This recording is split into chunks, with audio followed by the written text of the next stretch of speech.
Second graders, today we are going to look in that pink benchmark literacy unit 9 packet. And yesterday we had read the story Kim's Bad Day. And today we're going to look at another story called The Tornado.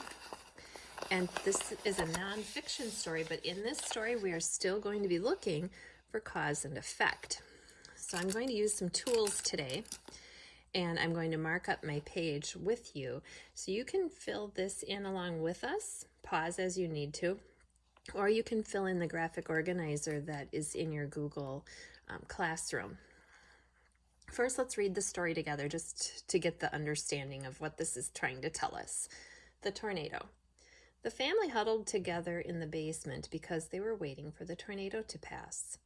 When the roaring finally stopped, they went upstairs. The twister had caused a lot of damage. The porch was a mess. A window was broken, garden plants were uprooted and scattered everywhere. As a result of the tornado, the family had a huge cleanup task ahead of them. So this was a terrible tornado that went through, and it talks about how that family handled it, what they did. So let's read the paragraphs kind of one at a time. So let's mark them up. And remember, every time it's indented, that's a new paragraph. So this is how I mark it. Paragraph 1, we see it's indented again, paragraph 2, and paragraph 3. Okay. So let's look at this together. Paragraph 1, the family huddled together in the basement because they were waiting for the tornado to pass. I see a signal word because. So the cause is they were waiting for the tornado to pass. So I'm going to mark that down.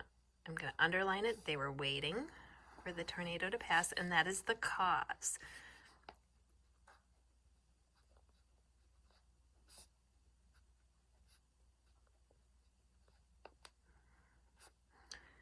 Now you might choose to write it down here, or you might want to go on the editable the document that you have, and you could type it in there in the cause and the effect sides.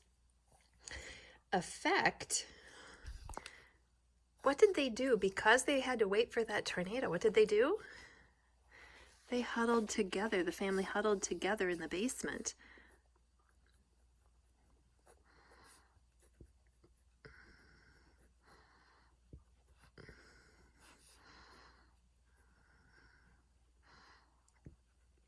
Okay, so that's the effect.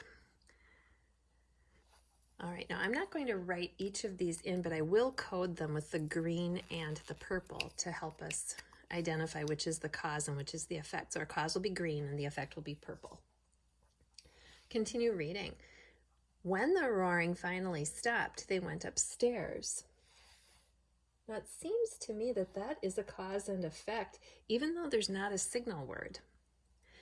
It seems that the roaring stopped. Something happened because of that. What did they get to do? Since the roaring stopped, they went upstairs. That would be another cause and effect.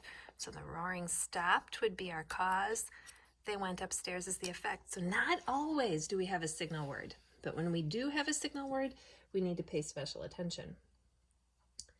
Let's continue reading. The twister had caused a lot of damage. Oh, here is a signal word. The signal word caused. What was the cause?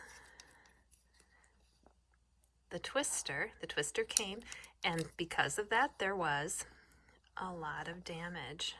So a lot of damage. That would be the third cause and effect just in paragraph 1. Continuing on with paragraph 2, the porch was a mess. A window was broken, garden plants were uprooted and scattered everywhere. Okay, so let's think about that. What was the cause of all of the damage? It was that tornado, wasn't it? Okay, so we had a tornado would be the cause of a lot of damage. We had that up here. It's kind of rephrased and explaining the damage there. Let's go on to paragraph 3. As a result of the tornado, The family had a huge cleanup task ahead of them. Well, there's a really good one. A signal here as a result of the tornado. So the result would be that they had to clean up. What caused the cleanup? The cause would be the tornado. And what did they have to do because of it? They had a huge cleanup. So I think these would be the 4 that I would write. The family huddled because they were waiting for the tornado. The tornado stopped, so they went upstairs. The twister caused a lot of damage. As a result of the tornado, they had a huge cleanup.